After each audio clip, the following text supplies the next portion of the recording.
Hi, good morning, class 5. Hope you all are doing fine, good, healthy, super energy. Well, great. So, we were there on chapter of Gandhian, right? And we were doing the Rowlatt Act. We had the Rowlatt Act and we did the Jallianwala Bagh massacre. So, I'll just read that once again, and after that, we'll go to the Simon Commission and the civil disobedience movement in India, and after that we have the Indian National Army, uh, Azad Hind Fauj by late Subhash Chandra Bose. Okay, so page 97, the freedom struggle, the Gandhian phase 1919 to 1947. Mohandas Karamchand Gandhi was born in 1869, Porbandar, Gujarat. He studied law in England and spent about 22 years in South Africa practicing it. I have read this, but I am repeating so that we will be in touch with it. Excuse me. He was shocked to see the humiliation that Indians suffered in South Africa. Gandhiji came to India and became an important leader of the Indian National Congress. He was saddened by the ill treatment of the lower caste by the upper caste. He wanted everyone to unite, putting aside religion, gender, and caste. He believed that only then India would win freedom. Since the majority of Indians were poor, he gave up all his luxuries and started living a simple life. He wove cloth on the charka or the spinning wheel and requested Indians to wear only khadi or homespun clothes. He set an example by living with those who were called untouchables. They were named, a new name given to them was Harijans, meaning children of God. He impressed upon people that the way of getting freedom from the British rule was non-violence and non-cooperation. His freedom struggle was based on Satyagraha, the twin principles of truth and non-violence. The Rowlatt Act. The Rowlatt Act was passed in 1919. It gave the British the power to send anyone to jail without trial in court. Very strict measures were taken if anyone protested with the various acts of the government. The Jallianwala Bagh massacre. Another important event that occurred during this period was the Jallianwala Bagh incident in Amritsar. General Dyer, a British officer, had banned all public meetings and processions in Amritsar. But some people went ahead with a peaceful meeting in a park named Jallianwala Bagh. The park had only one exit. On General Dyer's orders, the policemen blocked that exit and opened fire, killing thousands of people and injuring many more. The incident took place on 13th April 1919. In response to this cold-blooded massacre of innocent people, the Indian National Congress launched the non-corporation movement in 1920. This was the first big movement led by Gandhiji and was the beginning of the Gandhian phase of freedom struggle. The non-corporation movement was a non-violent protest and followed the method of Satyagraha. The ultimate goal was to attain freedom by peaceful, not fighting. Thousands of Indians joined this movement. Students boycotted British-run schools and colleges, and lawyers boycotted courts. People picketed shops selling British-made goods and asked people to buy Swadeshi or Indian goods instead. Elections and government functions were boycotted. And titles and honors given by the British were returned. I had told you this already. Notable among the protesters was poet Rabindranath Tagore, who returned his knighthood bestowed upon him by the British in 1915. But the movement, which was supposed to be peaceful, turned violent in 1922 at Chauri Chaura in Uttar Pradesh. A procession of farmers was fired by the British, and in retaliation the people burned down the Chauri Chaura police station. Disappointed, Gandhiji called off the movement. The Congress continued to protest against the government's act of suppression. Some Indians who were disappointed with the withdrawal of the non-cooperation movement started revolutionary activities against the British. So people started when Gandhiji stopped it. He didn't want violence. He was that satyagraha, ahimsa, So he didn't want hinsa.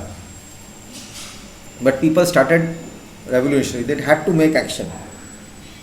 These revolutionary nationalists felt that non-violent movements would not lead to independence. And they won't take it the easy way. We have to become tough. We also have to reply to their action. So revolutionaries like Bhagat Singh, Chandrasekhar Azad, Jatin Das, Surya Sen, Binoy Badal and Dinesh defied the British and were put to death. They are remembered for their bravery even today. They are daring people. Then comes the Simon Commission. Now, what happens in the Simon Commission is, in 1928, the British government appointed a commission under Sir John Simon, named Simon Commission. The aim of the commission was to review the law and order situation in India. They wanted to change the law and order and the total constitution which they had of their own, to change it in India with new rules. When the commission arrived in India, the Congress boycotted it as there were no Indians among it. Excuse me. There were 7 members of the commission, out of that not even one Indian. So who's going to listen to them?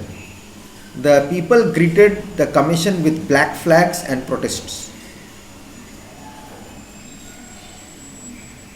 And as a result, died a few days, 7 members of the commission, people greeted the commission with black flags and protests. Lala Lajpat Rai was severely injured in the lathi charge at the protests, and as a result he died a few days later. He was hit so badly, and they had said, Simon, go back. Simon is that Sir John Simon's name, who was appointed for that commission to change the rules, and they had not taken any Indians, and Indians thought that when they have not taken us, who's going to listen to us? We want to put our information there, that we want our reforms, that what is going to happen, what is not going to happen, who's going to listen to us. So they started boycotted it, and when they boycotted it, there was a lathi charge, and after the lathi charge, Lala Lajpat Rai was hurt and he died. So then things took another change towards another problem. People got agitated, people got angry. Then the civil disobedience movement started. What is the civil disobedience? Civil disobedience is going against something which you don't like without action. Okay, you will not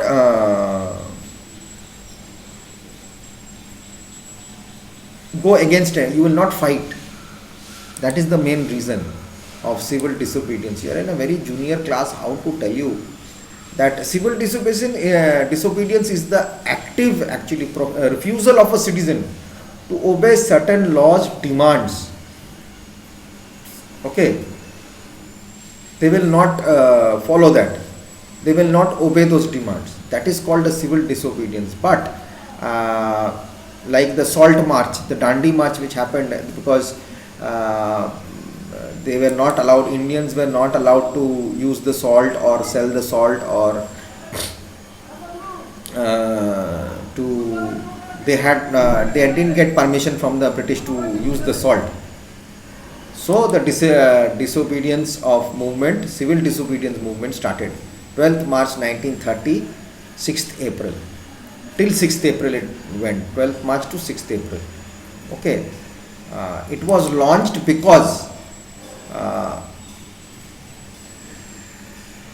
where there were some laws set by the government imposed on salt laws, and he broke that. Gandhiji wanted to break that, so he just quietly walked.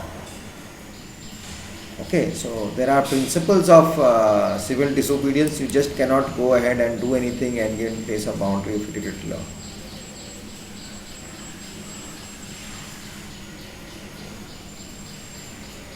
So this can happen. You cannot go against it. You cannot fight. You cannot. This is going to be a quiet thing actually.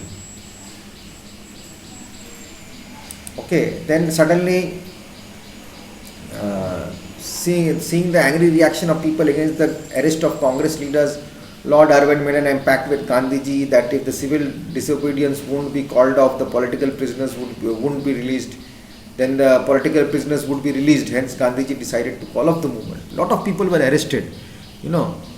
So there was a huge commotion.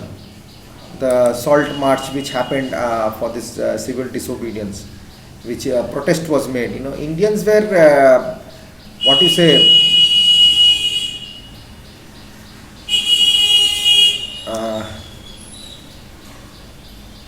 They were suppressed. Lot of things were going on. Okay, so he decided to walk 10 kilometers, 10 miles a day for 20 days. The march spanned over 240 miles, that's 380 kilometers from Sabarmati Ashram to Dandi, which was called Navsari at that time.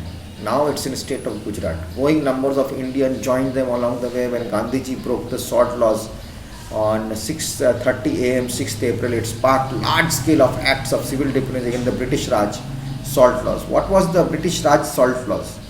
Taxation of salt has occurred in India since early times. However, this tax was greatly increased by the British.